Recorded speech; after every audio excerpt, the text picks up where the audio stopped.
Muy bien, así están las cosas entonces, repetía yo. Ahora, respecto a lo del TC, interesante, estaba revisando un hilo de Martín Hidalgo, periodista del diario El Comercio, que habla de lo que ha ocurrido, del pequeño terremoto que se provocó cuando el presidente del Congreso decidió, aparentemente de manera unilateral, ampliar la consulta del 117 o recurrir al TC para esta ampliación. Parece que esto partió aguas en el Congreso de la República y que por lo tanto la decisión del TC habría sido un golpe para el presidente o una derrota para el presidente del Congreso en este momento. Pero vamos a ver cómo evoluciona la situación. Carlos Anderson, congresista no agrupado, está con nosotros esta noche y quizá podríamos empezar por allí. Carlos, bienvenido al programa.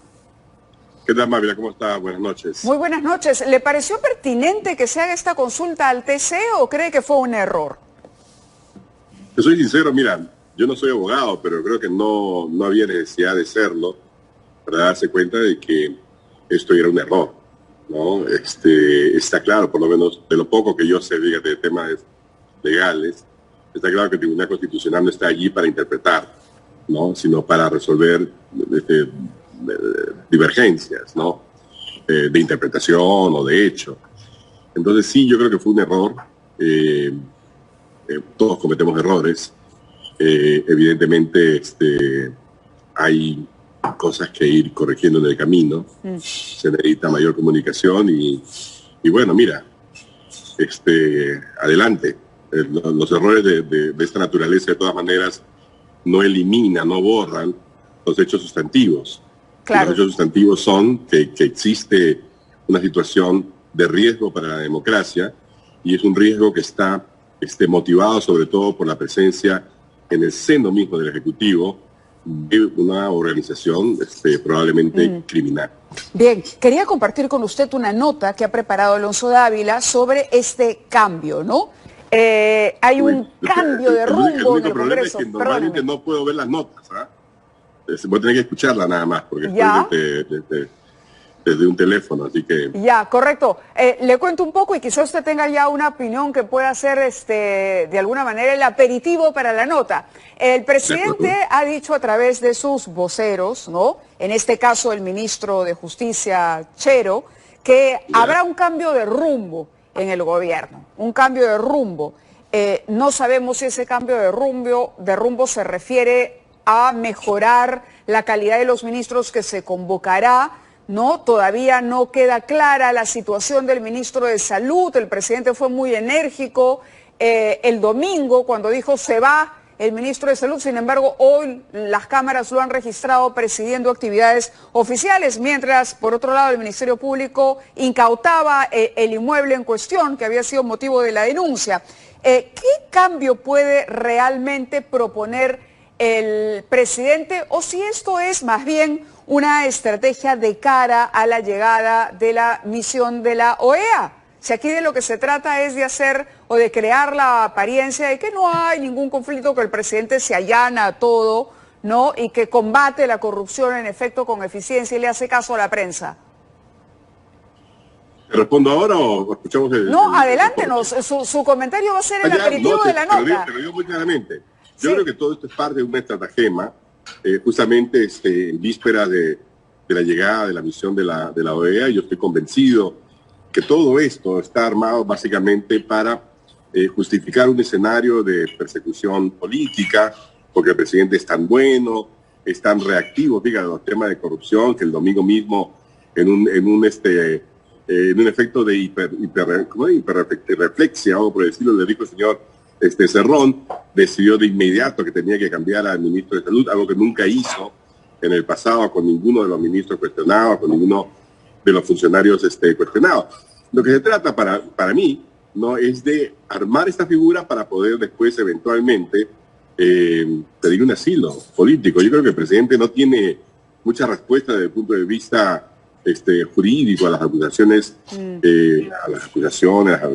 a los hechos encontrados, a los indicios encontrados que están en la denuncia de la fiscal de la Nación. Ajá, interesante. Eso quiere decir que el presidente ya está mirando con cuidado su futuro porque considera que se le viene una situación complicada en el terreno judicial. Ahora sí, sí. ¿Lo invito a ver la nota o me comenta algo más? Vamos con la nota y luego terminamos el comentario. Gracias, Carlos. Aquí me piden lanzar la nota. Vamos con ello. Una drástica lucha contra la corrupción sin selectividad. Dice luchar contra la corrupción sin selectividad. Sin embargo, la reciente remoción del ministro de Salud, Jorge López, por una denuncia periodística, demuestra una sorpresiva firmeza del presidente, la misma que le faltó para con sus amigos y exministros como Juan Silva. El presidente esta vez reaccionó rápido. Y uno de los motivos probablemente de esa rápida reacción es tener como un foco de audiencia esta misión de la OEA que va a estar en el Perú y mostrar que hay una reacción aparentemente tajante y rápida frente a denuncias de corrupción. Tal como lo detalla el analista político Jeffrey Radzinski, la próxima llegada de la misión de la OEA a nuestro país habría sido determinante para un cambio de rumbo de la gestión de Pedro Castillo. Si un gobernante quiere cambiar el rumbo de su gobierno, lo que requiere son fundamentalmente dos cosas. La primera es tener un equipo que refleje ese cambio y la segunda es establecer prioridades gubernamentales. Yo no veo ninguno de los dos presente en el gobierno de Pedro Castillo. Han pasado casi 15 meses desde que Pedro Castillo llegó al poder y los cambios constantes han sido parte de su gobierno. El profesor inició a gobernar con un tradicional sombrero, sin embargo, lo dejó con el paso del tiempo. Si hablamos de gestión, con Guido Bellido en el Premierato daba cuenta de su alianza con Perú Libre y un discurso de reivindicación social. Se vienen tiempos nuevos, tiempos mejores. Todos los pueblos del Perú que tendrán todo el espacio necesario. Con la llegada de Mirta Vázquez como primera ministra, el sector de la izquierda progresista se sintió gobernar de la mano del presidente Castillo. Sin embargo, a los meses y ya conociéndose los primeros indicios de corrupción, llegó como premier Aníbal Torres. Desde ese momento, Castillo y todo el gabinete se mostraron confrontacionales, pero sin perder su esencia, la victimización. Hay una serie de elementos comunes luego de 15 meses de gobierno. La inestabilidad marcada por el cambio de más de 70 ministros, la incompetencia para la ejecución de políticas públicas y la corrupción. La victimización es usual en política y hasta cierto punto le ha dado resultados al presidente Castillo. Pese a no ubicar a los prófugos de su gobierno y de no dar luces del esclarecimiento de sus 7 investigaciones fiscales, el presidente Castillo destituyó al ministro de Salud Jorge López, luego de conocerse un presunto delito de lavado de activos. En aras de demostrar absoluta transparencia en mi gobierno, he decidido dar por concluidas sus funciones. Reitero mi compromiso de seguir trabajando por el país. Sin embargo, con Juan Silva, Heiner Alvarado, Bruno Pacheco y otros funcionarios cuestionados, no tuvo el mismo liderazgo para sacarlos, ni bien se conocieron las acusaciones. Está claro que Pedro Castillo y su gabinete han pasado a una nueva faceta. Incluso en Palacio han llamado al consenso. Esta nueva postura presidencial ante la llegada de la OEA para Radzinski puede resultar un arma de doble filo.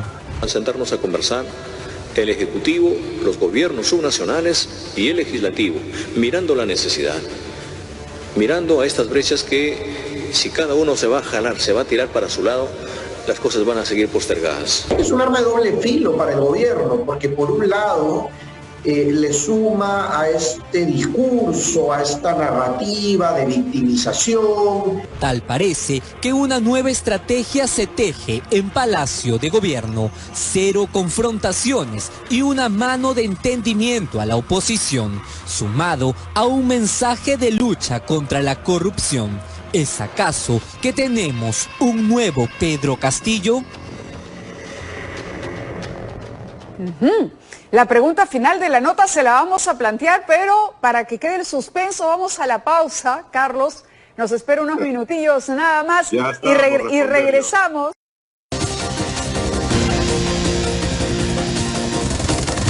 Carlos Anderson nos responde si cree o no en este cambio del presidente, el nuevo Castillo, decía Alonso Dávila en la nota, a partir del efecto OEA. Adelante, Carlos. Sí, no, yo no creo que sea posible tener un nuevo presidente Castillo, un nuevo Castillo, por una razón muy sencilla, mira. El presidente ha armado toda su estrategia de gobierno a partir de dar, digamos, esferas de poder a diferentes grupos. Clarísimo está el caso de Cerrón con el Ministerio de Salud, clarísimo está el caso de Antauro con el tema de defensa, clarísimo está el caso del Ministerio de Educación con su GENATE, ¿no? Creo que está también claro que para él se reservó el Ministerio de Transporte y Comunicaciones y Vivienda, ¿no? Para sus amigos, ¿no? Y el resto sí. Entonces, ese esquema, digamos, de repartición del poder no se cambia de la noche a la mañana, sobre todo porque viene asociado a respaldos.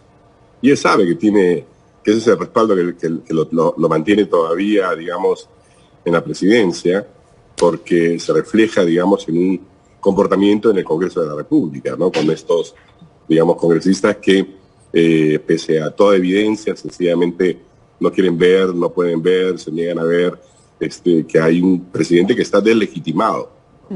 Claro. Carlos, fíjese, acaba de llegarnos una información en la que parece, todo indica que se cayó otra vez la compra de la URIA. Sí, fíjese, aquí tenemos el documento, dejar sin efecto el acta de resultados de evaluación, aplicación de puntajes del procedimiento de adquisición internacional de fertilizante nitrogenado URIA, retrotraer el procedimiento de adquisición internacional de fertilizante a la etapa de adjudicación. Pero, ¿qué está pasando? Hoy Aníbal Torres hacía un mea culpa en esta reunión con los gobernadores y reconocía que había un error allí. Pero vamos, también tenemos informantes y, bueno, le digo, en lo personal he conversado con personas que dicen que existían muchas salidas, compra incluso a Venezuela a través de la buena relación con Maduro, pero que ahí el señor Sea parece que estaba pensando en otra cosa y no pudo hacer estas compras en su momento, pero que no eran imposibles. Es simplemente reflejo, creo yo, de lo que el presidente Castillo ha armado. Es decir, un gobierno no basado en la meritocracia, no basado en la experiencia, en la gestión, digamos, o el diseño de políticas públicas, para nada, simplemente esquemas de compartir el poder.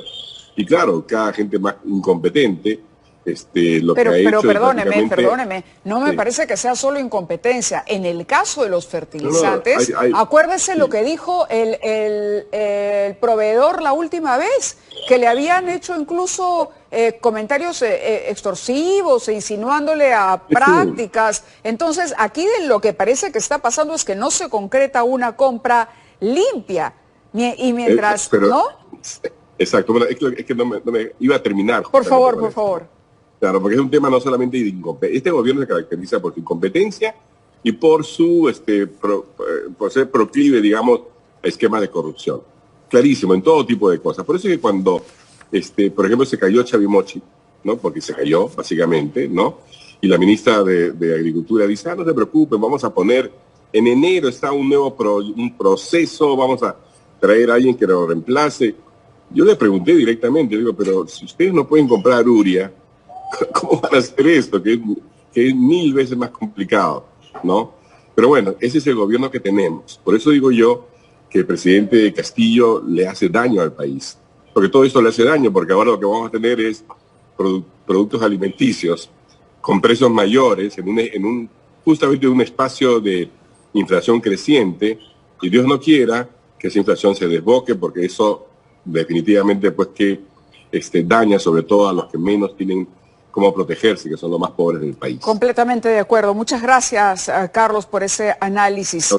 Gracias. Vamos a la pausa y regresamos.